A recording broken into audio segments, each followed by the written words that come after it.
Good afternoon, everyone. We'd like to acknowledge the Songhees and Esquimalt nations on whose traditional territories we live, learn, and do our work. We're very excited to be at Cedar Hill Middle School in Victoria today, hosting our first webcast.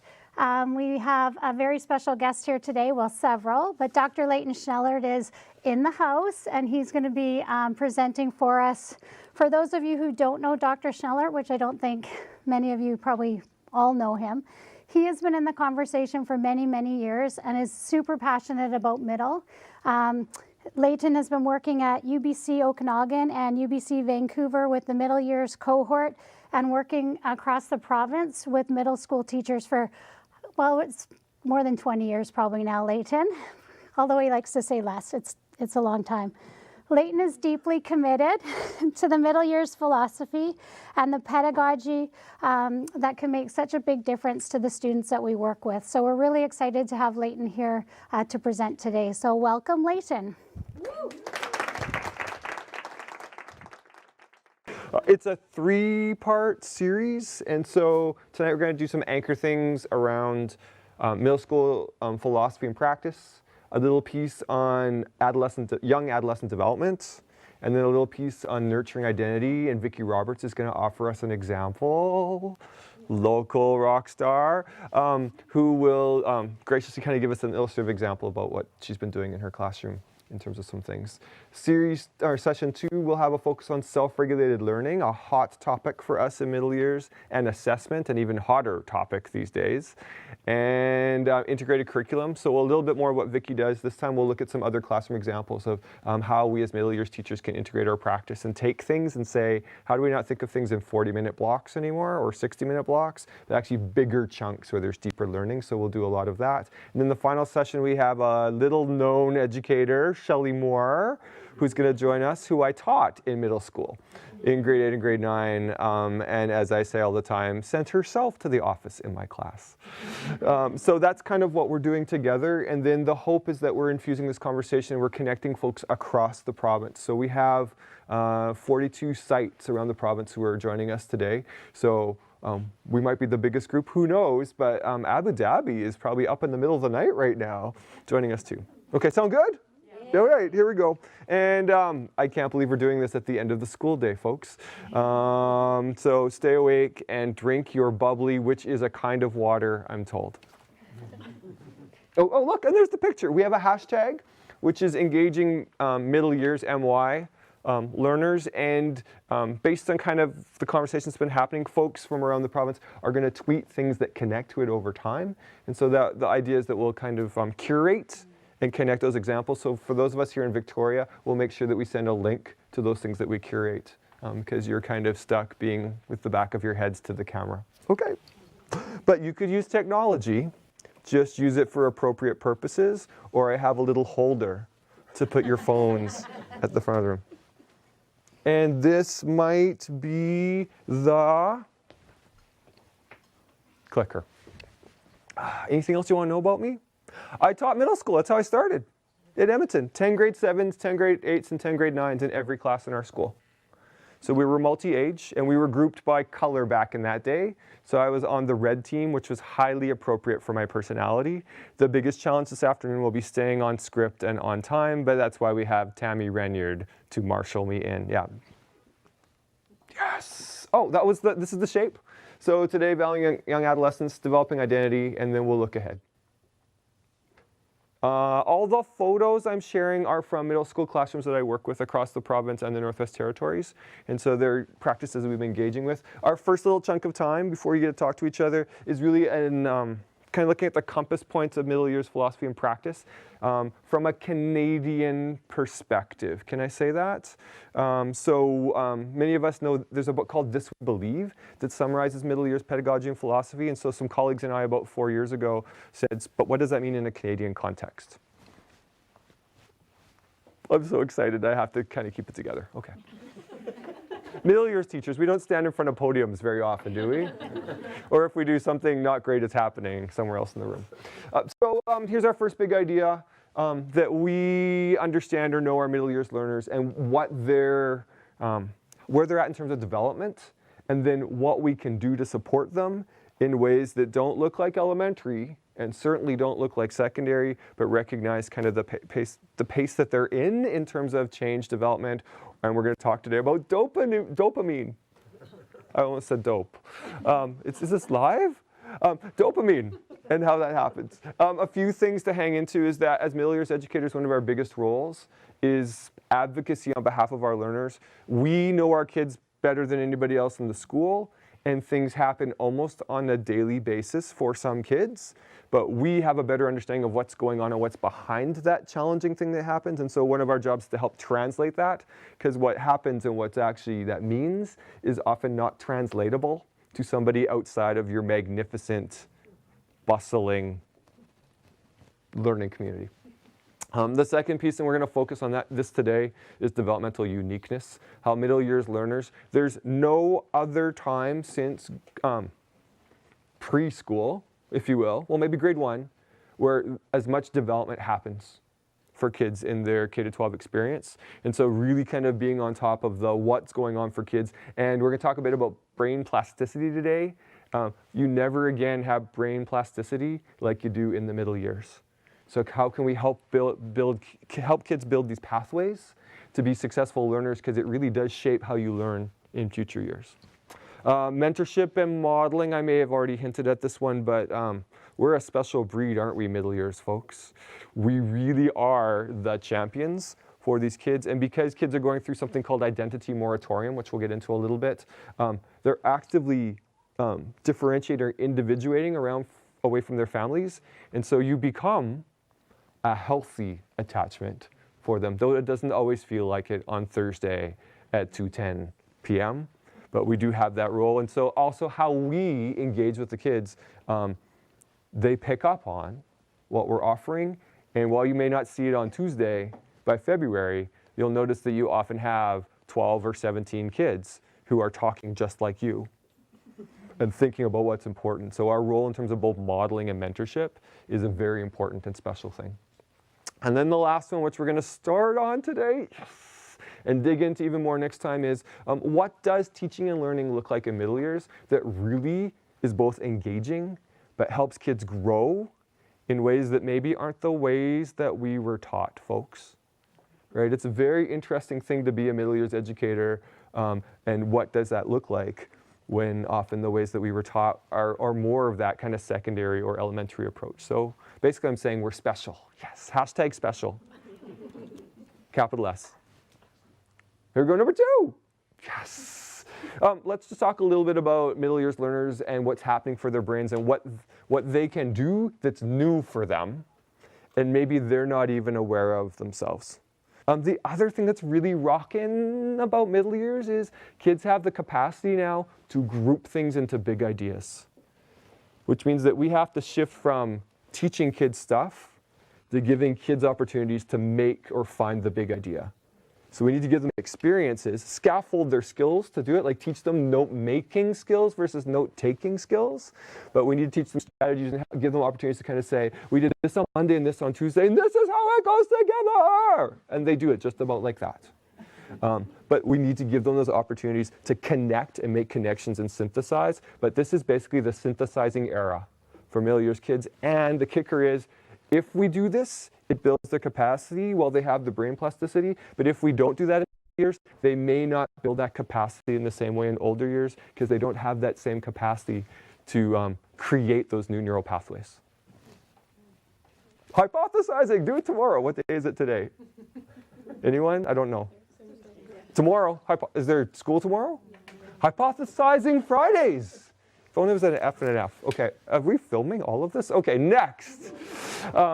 There's something now in middle years around grasping long-term cause and effect, which is a beautiful link for our BC Social Studies curriculum. Continuity and change is a conversation that we constantly be saying, whatever we're learning about, how is this either similar to what was before, or how is this different? So those historical thinking competencies, it's a perfect fit in terms of thinking about where can we see that, where can we go back to. So it really moves us away from let's teach ancient civilizations to what's this thing? How does that relate to that old civilization? And what's the same now, or what's different now? Which is kind of like hypothesizing over time. One of my favorite strategies to help kids do this is the critical timeline. So what you do is you take two perspectives from an event and you say, was this really positive, somewhat positive or really positive for that kid, or kind of for that group, or kind of negative or really negative for that group, and then look at the same event for another group. That's taking their ability to critically think, mapping it, and then look at another event and look how it changes over time for those two different groups. You could do that on Monday. I think of an M. I'll fill it all in by the 9. But timeline Thursday, timeline Tuesday, critical timeline Tuesday. There we go. And then the last one is that kids in the middle years are very capable of playing an active role in their education. So for instance, goal setting. There's a classroom I work with in the Okanagan where I live, where the teacher does Core Competency Friday. So for 20 minutes every Friday, kids get to say what's something I did well, what's my evidence of it, and what's a goal that I have for next week. And so giving kids that chance to be both metacognitive but own their learning a bit, it fits so well with our BC core competencies. But here's the kicker. It's an opportunity for them to feel some control in their learning in a time where other parts of their bodies, their brains, and their inside chemical makeup is changing. They need a chance to say, here's who I am, here's what I could do. So Core Competency Friday, 20 minutes, 40 minutes if you have a group that likes to do things for 40 minutes, if not 20. With me so far? That's what I mean by active and purposeful, is they get to make choices, they get to do some thinking, they get to make some goals. So that new core competency in our curriculum, where we have critical, creative, and reflective thinking, it's that piece that we can build in that's really powerful. It links really well into this one. Vicky's going to riff on an example of this in our third chunk of our time together. But there's something now about middle years teaching and learning that says that what we can do can be issue-based, problem-based, real-world-based, something that happened in the news last night based, or now something that was on social media last night or on Twitter. I now see 13-year-olds very actively saying, the top 3 trending things right now are this and this and this. And they talk knowledgeably about it. I'm like, what is that? And they're like, well, I'm not sure, but it's trending. And here's what I found about it. There's a real opportunity now to connect something to the real world. Me being I'm a science lover. There's nothing like what's going on in the world or the environment to say, so then what can we learn about that? I'm still usually teaching the same stuff I would have taught anyway. But now I say to the kids, what's going on? What do you wonder about? What's your hypothesis? I hope that translated. And then what can we learn about it? Exploratory just means, I'm going to go back to the 6 E's for a second in science. Start with something exploratory. Have an experience. See something. Observe something. See what's coming up. And then teach from the experience. Start with exploring math. I'd love to start my math Mondays. I'm going to work on my letters, alliteration all day now. My math Mondays, I just start with a manipulative. What can you do with this? What do you see? Make this. Show me 6. Show me 6 another way. What could a ratio be? What is a ratio? I just get them playing, and at the end of my Monday, I say, so the big idea we're exploring this week is blank. But you start with play and exploration, so they just get comfortable. And then you say, and then you like highlight it. Oh, look what Petra made. Petra made something with red and yellow. What could you call that? And Petra's like, a new earring? And I'm like, no, there's 3 of this and 2 of that. What are all the ways we can show 3 and 2 in relationship? So you start from the play, you name it something, and then I do more direct teaching during the week to open it up. But you start from exploration. Challenging would be the idea of where can we do things where there's not one right answer, right? So kids can come up with, I think this, I see this, it might be that. And so you're keeping wondering, and I love to keep with kids a little wonder book. Anybody do a wonder book? Here's what I wonder. Here's where I can find out some information. And then tomorrow, let's see what I found out. Just so I've got kids exploring. And the children, anybody teaching somebody this year who goes home and researches what you're teaching and the next day comes to come back to try to prove you wrong? Anybody else? Mr. Schnellert, there are fewer planets than you realize. So that gives kids a chance to have some ownership, because like, what do you wonder versus I'm trying to prove Schneller wrong, which is fun. And more of us old white guys should be proven wrong more often, so it's not a bad thing. And then lastly, this idea of kids generating questions. Having those questions up around the room and then doing things with them. Session 3, which is in April, that's a long time to wait. We'll be sneaking examples in the whole way. You won't have to wait till the end. But session 3 is really focused on learning in different ways. We already know kids are diverse, but it's nothing like walking into a middle years classroom and seeing a difference in height of 2.5 feet. Right? There's also nothing like being there where one kid can really concretely come up with a theorem for something, and somebody else is so scared of that concept that they don't engage in it. And so when we look at our classrooms as places of choice, that's really powerful. I do something which I didn't sneak in the slides, but I can sneak it in for next time, which is a getting to know you activity with kids, where kids tell me my favorite way to learn something is. My favorite thing to read about is. Something important you should know about me is. And one kid tell me, if I'm speaking in Spanish, I'll need a break. And sure enough, Carolina spoke in Spanish. I'm like, do you need a break? She's like, you bet I do. So where's that chance for kids to kind of say, here's my strength or here's my stretch? I was working with classrooms in the Kootenays this fall, and in a French immersion class, this little guy named Vlad said to me, he doesn't have a ton of French, but he's technological. In this classroom, they did superpowers. So every kid had identified what their greatest strength was, and he was the technology expert. And he explained to me that when he was sick for 2 days, they FaceTimed him in to get technology advice. And he may not have much French, but he's got a lot of French related to technology. And so part of what we're thinking about is, how do we value what you bring? And if you're engaged and feel important, the learning will come, but everybody deserves to feel like an expert, and every kid should be seen by somebody else as having expertise in something. Anybody else doing superpowers tomorrow? There's no day of the week. Superpower Saturday, the kids will come in on Saturday.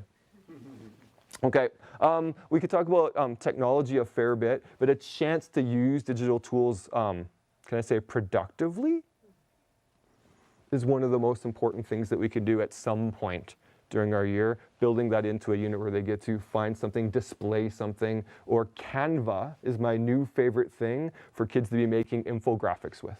We've been learning about this. Let's put that into Canva, and then kids can choose what they make. But then you learn how to use technology for a purpose and for good rather than less good. The last one I just want to talk about, and you can't quite see it as well, is that when we use approaches that welcome kids to bring their knowledge into the classroom, they can more readily see themselves as successful. My favorite example these days are writing territories and writing workshop, where I model all the people and places and things that I could write stories about, and then kids come up with their own lists. And so then when we write pieces, whether they're informational pieces or they're personal narratives or memoirs, they can choose from that list, but they brought what they're knowledgeable about in, and then I teach them that form. But they're writing about what they know, and so then they're the expert on it versus me being in charge. With me so far? Okay, get to talk really soon. It's so exciting. Okay, we're going to riff on varied and ongoing assessment in session 2. But this would be coming back to the formative assessment conversation, and something that's really hot for us in middle across the province is, how do we link formative assessment, where kids are setting goals or getting feedback or building criteria with us, and how do we link that to what we used to call summative assessment? Maybe we're calling it portfolios now, communicating student learning, but helping kids have more control in that so that they're drawing on examples and doing things. This is kind of exciting, but also somewhat terrifying, I'm finding. Because when we change what we do, you're kind of wondering, where can I spend my time well? So we'll look at a couple examples next time, maybe 3, depending on the time, around folks who are doing the formative assessment work, which is like having success criteria that you keep for a week or 2 weeks. You keep your success criteria, the learning intentions on the board, you keep them up for at least a week, if not 2 or 3, and then you're teaching to the same intention the whole time, and then each week kids say, well, here's how I learned that. Here's how I demonstrated that. I popped in just a couple things around little ways to give feedback that allow us to help kids know what they're doing well. There's a beautiful body of literature in middle years, which is no critique until kids feel safe, right? Middle years kids really need to hear and see what they're doing well because they're more sensitive at this age than any other time. And so even though you're giving the most meaningfully supportive feedback to work on something, all they're hearing is, I'm not good and I'm not safe and I already feel at risk. Which is a lot about just that, all that's going on. But positive, descriptive, supportive feedback. I noticed that. You successfully did this. The next step might be, and also just remembering to pitch the feedback to next step and not too far away. Allow them to continue to feel success, but always feel like you're moving forward. You really? Did you like that, the last one? More of this, please. Look what you did here. And even if they give you the stink eye in grade 8, watch them when they leave the room and how many feet off the ground they are. There's something that where we need to know what we're doing well so we can grow that work. And every stretch that you build actually gets built because you can connect it to some strength you have. Okay. Third chunk today, we're talking identity, everybody. There's a significant piece for it's K-12 is important, but for us in middle years, it's a time of identity formation or trying on identities. And there are ways that we can help that be positive, but also productive. At the end, and we'll talk more about this each session, and Vicky's example kind of really gets to this part at the end where middle years kids need a chance to feel like they're making a difference at some point. It doesn't have to be every unit every day, but where something in each term, where something you're doing in your classroom is they're coming up with a solution. They're coming for a recommendation to somebody, or they get to teach somebody else something, which is always great if your class is teaching another class, because more emerging learners who often feel like they're not as competent as other kids get to be an expert. Every kid in the class is an expert to somebody else, and that's when you really feel ownership and success, when you get to teach somebody else. Collaboration, we've never heard that in middle school, people. If you're still in middle years, it's because you get a little bit of a hit from collaboration.